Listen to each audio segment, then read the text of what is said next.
All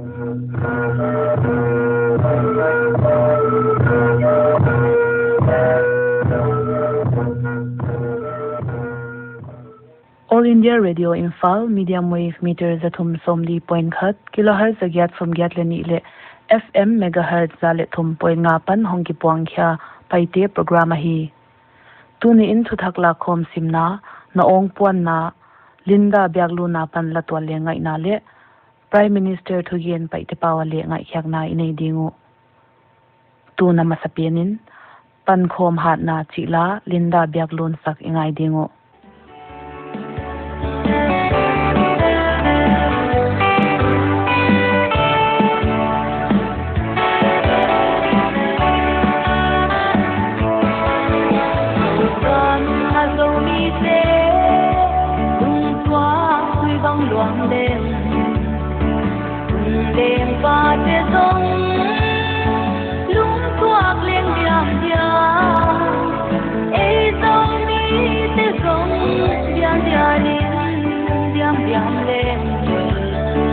Pankhawm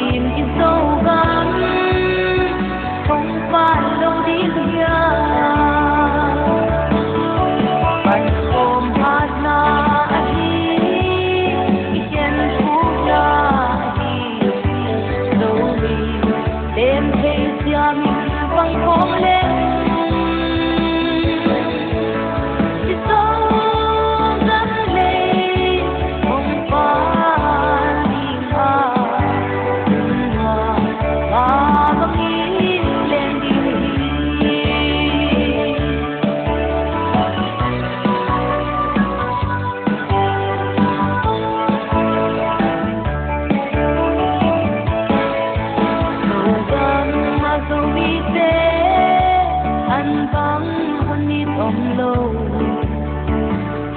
Biaklun thu to núi xiêm hùng lên sông xin xin băng cái linh quan băng yên kịp lệ hài bel man hồng xin sông pal băng nang sông đi Pankhawm Hatna hi Chen Thuthak hi Pankhawm lên Zougam lên ông Phal Biaklun doa tha băng lên đi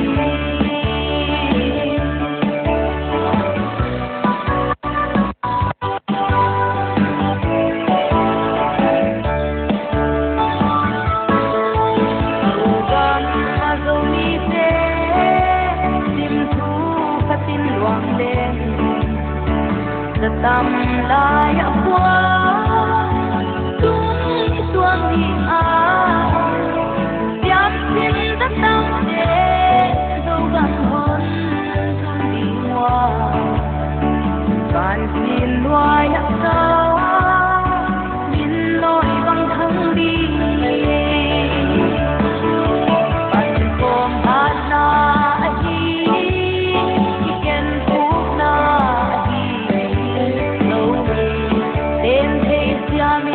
Pankhawm lên Zougam lên ông Phal Biaklun doa tha băng lên đi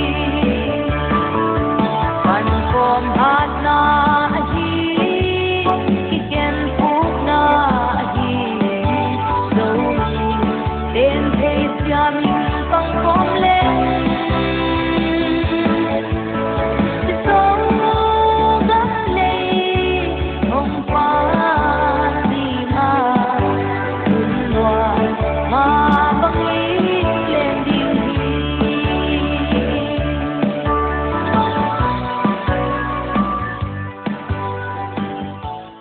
All India Radio Imphal Thuthak Lakkhawm asimtu Chingthiankim Nunthuk State Department of Education le Higher and Technical Education te panlak na noya State Education Minister TH Radhesiam Singh Makaina in Zanin Imphal stakeholders tom apan heutulian te to palaitian joint consultative meeting nei COVID-19 in education sector siam sin nalam asuk khakdan te ki kopna heihuna neyu thupi tom zangin state a siam sin na lama heutulian bangza hiam te makaina in hun se guk zango solkalin zuile zatdia abol mai tom na mask thermal screening hand sanitizer te bana physical distance leng he tutkhom na hun sungin zuyu Kohima Urban Primary Health Center UPHC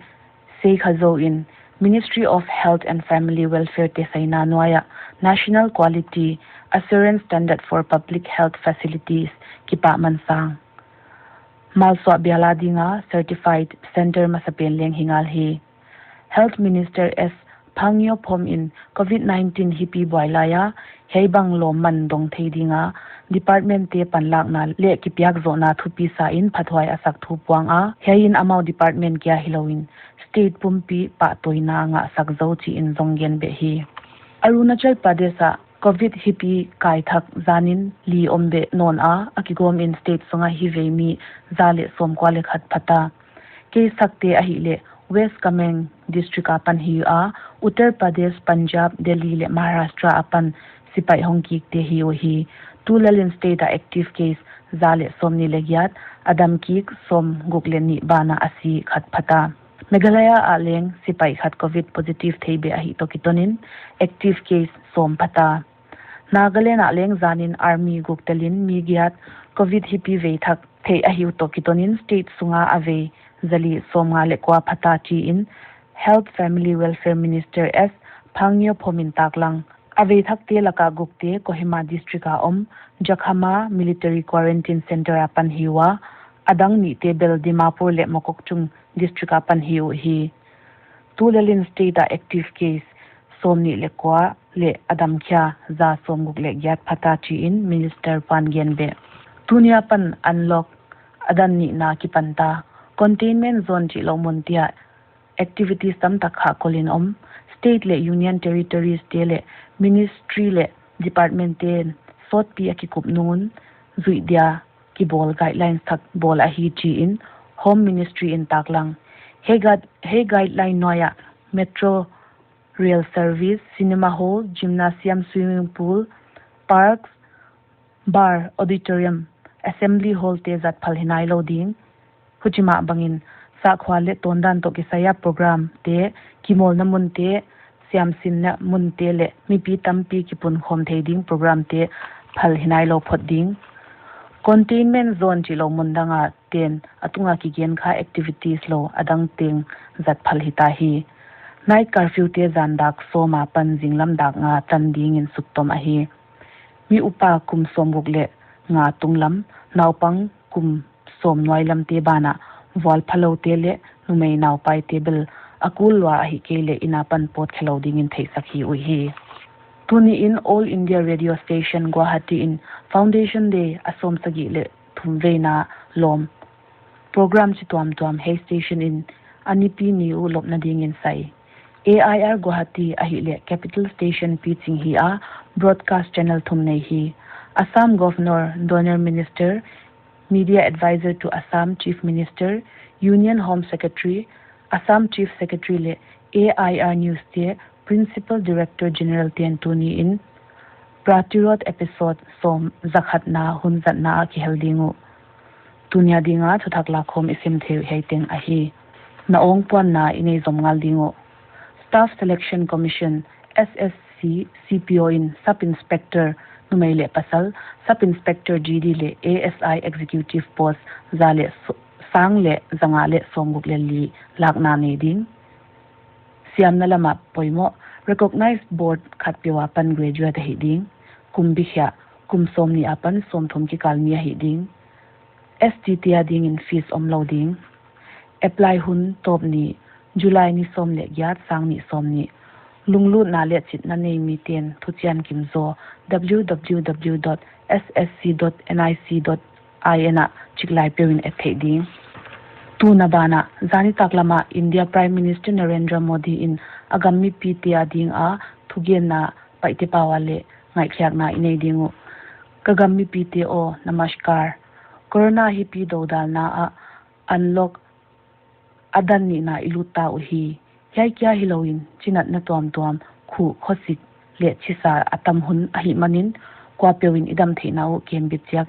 kembit chiat ding in kon ngen ahi lomte khovela covid-19 case khang sem a himale igam solkalin ahun taka pan analak ziakun alaka sim hinna humbit zo a idin mun no leng lau thong hwai lo hi huchikom kalin mimal le khotang sunga pilwan zolo na le mo puak na limsak lo mu le zak ding ki be lap zel tu malamin mai tom na mas zat khut second som ni bek silbana social distancing ingai poimo tukwa tu huna leng ingai poimo jok sem dingu kul hi solkalin zuidia abol dan te zuiding poimo pet ma a adiakin containment zone omten lockdown sunga ikithuman dan ma a kithuman ding ahi news na namu khak ngi yu kalam en a gam khat prime minister in mi pi omna muna mai tom na mas azat lo ziakin sum sing khale sang thum liaw sakin om hial hi heidan ngai poimo na lungput ne a kwa peu khotang makai te telin igama leng pan ilak thak dingu ahi lomte igamin lockdown sunga tupi pena ane ahi le kwama gilkyala omlo ding chi ahi heading in pholpi solkal state solkal le polpi tom ten athei to pana swa uhi lockdown zo phetin solkal in pradhan mantri garib kalyan yojna polut a he scheme noya package asuma twat in crore lakhat point sagi nga manding khosak na niam zote panpi na in kizang hi lomte a paisa khathum sungin igam india a mi pi crore somgyat walten ration athonin tangu a inkwana michi ading antang kejinga le inchi ading hawai keji khatleng khatengin athon liaw in pya kinomo hi gam khen khata mi pi ale bangza hiam a tamzo wagzo to ki bang hial hi lomte thilpoimo taklat ka ut wa tui tamlai ahi to kitonin lowball mi tia ding in hun poimo hi a bana nobol na guru purnima raksha bandhan Sri Krishna Janmashtami Ganesh Chaturthi Onam le adang te zatna hunleng hi a hei hunin sumsen na ding leng atam ziakin Pradhan Mantri Garib Kalyan Anna Yojna pen November khatop tan ding in suksau hiding in thutanna tilathak hi kalom itte o igamwa one nation one ration card zatin ompanta hein state danga sepna zonga nakwan chiangin phatton na tam takhon pe zoding ahi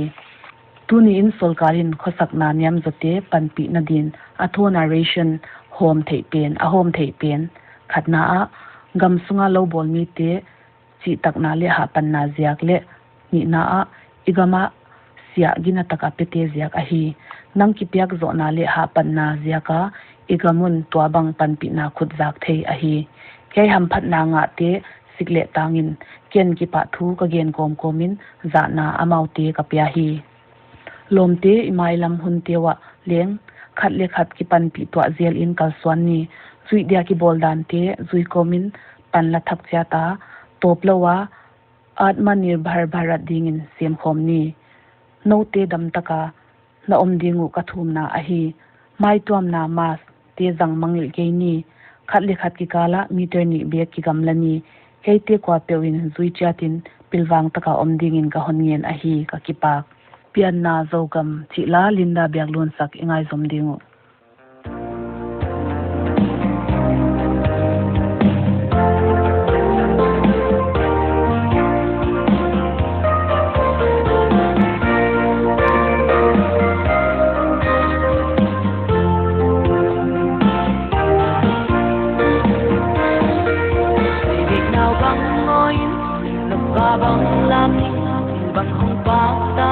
Pianna Zougam pisa o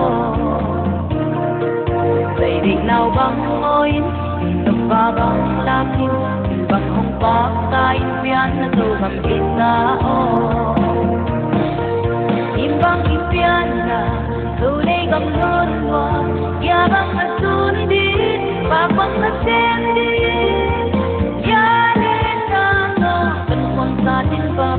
lam sial sial dia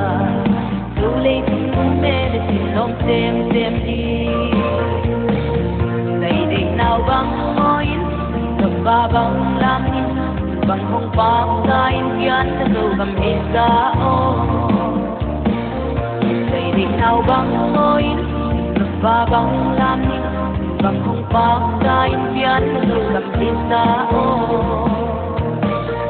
Well done to sing de bang nam kim te o til bang hong pa o til bang hong khang o nam tung ma wa chu ga bang in salam pian piala do lei tu me de kim dom tem tem di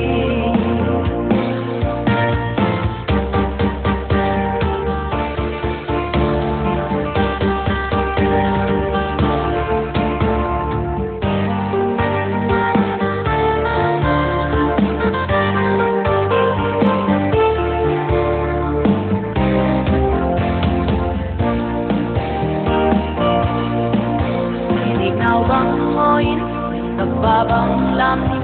bang hong pa na in Pianna Zougam isa o dây đi nào bang ngồi tập ba bang lam bang hong pa na in Pianna Zougam isa o etlong kang Puanna abang Puanna thang ho le lian do bang Lakkhawm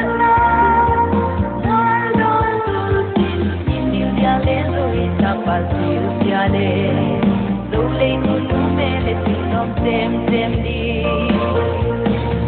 Ay di nào bang ngồi, tập ba bang lam, bang hong pa sa in Pianna Zougam isa o. Ay di nào bang ngồi, tập ba bang lam, bang hong pa sa in Pianna Zougam isa o.